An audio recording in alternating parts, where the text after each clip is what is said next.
So today, the House of Representatives voted to pass the Epstein Files bill, compelling the release of the Epstein Files, and the vote was overwhelming.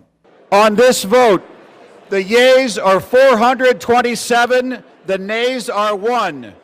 2/3 being in the affirmative, the rules are suspended, the bill is passed. It passed 427 to 1, and then, just as extraordinary, it came to the Senate. Senator Schumer brought up a unanimous consent resolution to pass the bill, and it passed without objection.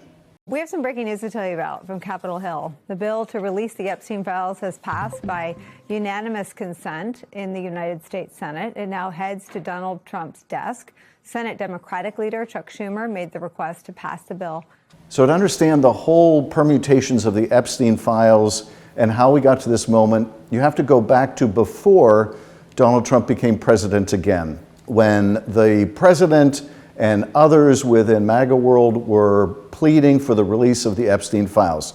We're talking in particular about a client list that Epstein allegedly had with significant society people that were the subject of trafficking young women to. And so here, for example, is Kash Patel, now the FBI director, well before he was the FBI director, telling a right-wing podcaster how the FBI director is going to release the Epstein Files. Who has Jeffrey Epstein's Black Book? Black Book? FBI. But who? That is I mean, there's. Oh, that's under direct control of the director of the FBI. And to me, that's a thing I think President Trump should run on. On day one, roll out the Black Book. And here's Pam Bondi, post-election, talking about how that client list is on her desk. Maybe releasing the list of Jeffrey Epstein's clients? Will that really happen? It's sitting on my desk right now to review. That's been a directive by President Trump. I'm reviewing that. So what followed all the promises during the campaign and even after the campaign to release the files and the client list was a long campaign of stonewalling the release of these documents. Apparently there were hundreds or even thousands of FBI agents that went through the trove of Epstein documents in the government's possession, flagging whenever the president's name was mentioned. And whether it was something in those documents or the frequency with which Trump appeared in the documents, the attitude of the Trump administration, people like Patel and like Bondi and like others, after election was markedly different than before election. That is, they now resisted the release of the files. In fact, here's Kash Patel saying that there was no client list. The one that he proclaimed was subject to release by the FBI director. Now he's the FBI director. Here he is saying that this doesn't even exist. Did he traffic any young woman to someone other than himself? That was Mr. Kennedy's question, Senator Kennedy's question. The information that 3 administrations have had access to have made determinations that there are no investigative leads that were credible to prosecute and investigate any others.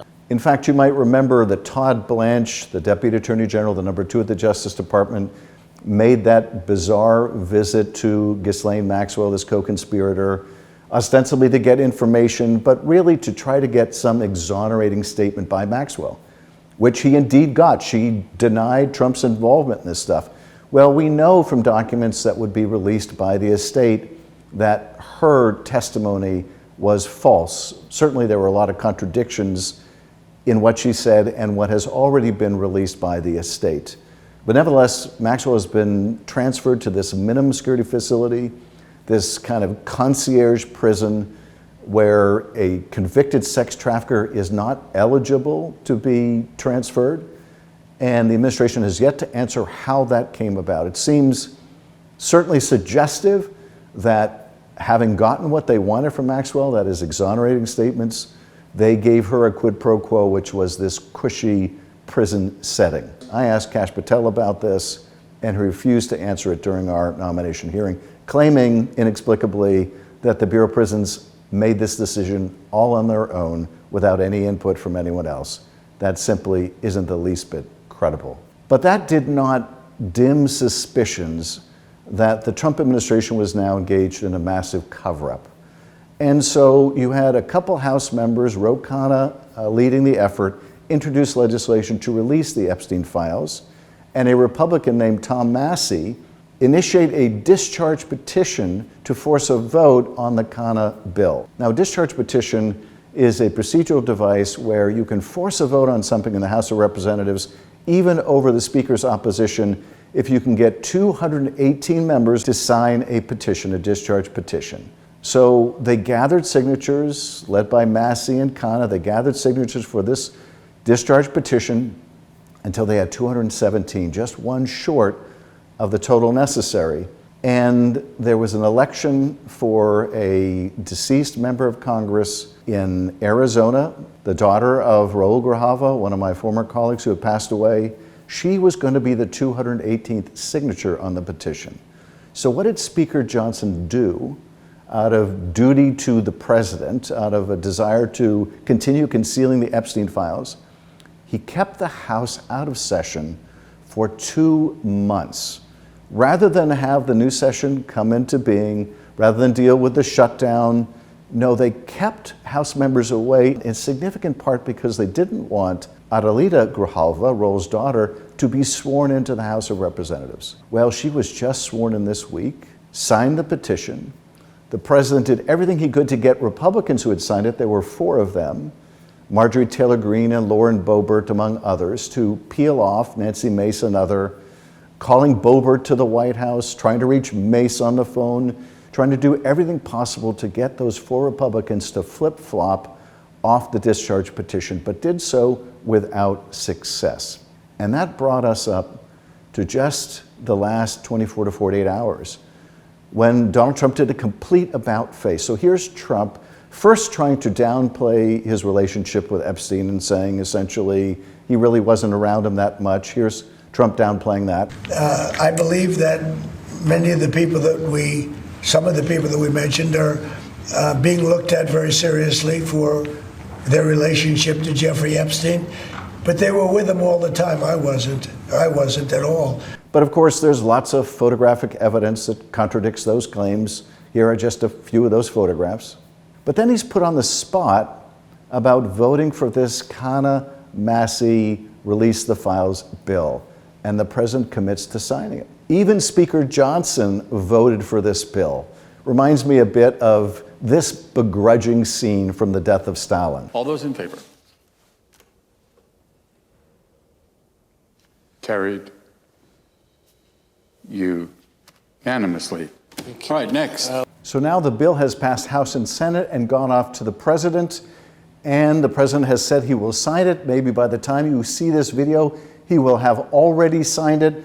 Does this mean that all of the Epstein files at long last are going to come out?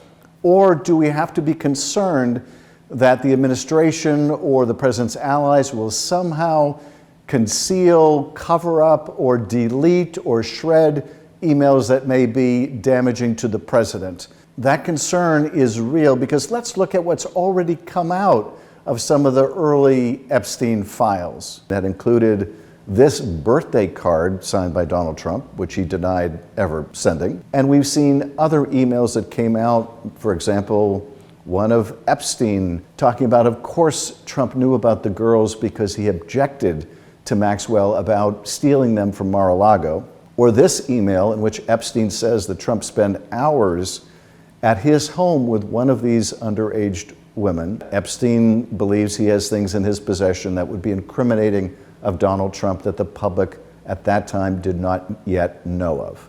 And here's the White House press secretary trying to deny the truth of that or try to avoid the question altogether. Did the president ever spend hours at Jeffrey Epstein's house with a victim? These emails prove absolutely nothing other than the fact that President Trump did nothing wrong. So we've already seen in what's come out from the estate a lot of damning emails. Certainly not proof admissible in a court of Donald Trump's complicity in any kind of child sex trafficking, but nevertheless important information that reflects on the morality or lack of morality of the President of the United States. So who knows what else could be in these Epstein files, and not just vis-a-vis Donald Trump, but vis-a-vis a whole lot of others as well. But for all the political consequences of the release or non-release of the Epstein files, the most important aspect of here doesn't involve the politics. It involves the victims of the child sex trafficking scandal. It involves those young girls who were trafficked by Jeffrey Epstein and Ghislaine Maxwell. It involves giving them some accountability, some transparency. That is the most important aspect of this effort to release the Epstein Files. So thanks for watching tonight's video. We started doing these nightly videos as a way of identifying something really important that happened today or this week, what we should make of it, and how we can fight back. As you can see, I like to include movie clips. If you have any suggestions for other movie clips I should include in future videos, please share them with us. And thank you for following along.